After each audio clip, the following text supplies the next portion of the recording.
நான் உதிர்த்த உயிர். அதை பார்க்கும்போது எனக்கு உள்ளம் நெகிழாமல் இருக்காது. இந்த குழந்தை சின்ன குழந்தையா இருக்கும்போது பாடினதெல்லாம் எனக்கு ஞாபகம் வந்துச்சு. கணீர் என்ற குரலில் ரஹ்மான செயல் என்று பாடிக்கொண்டிருப்பது தந்தையாக எனக்கு பெருமை.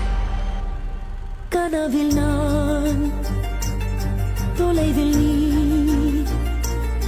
பொழுதெல்லாம்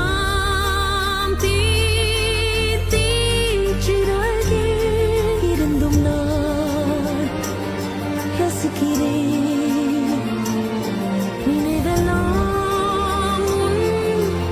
உன் குரலே திரும்பி வா விடிவே உனது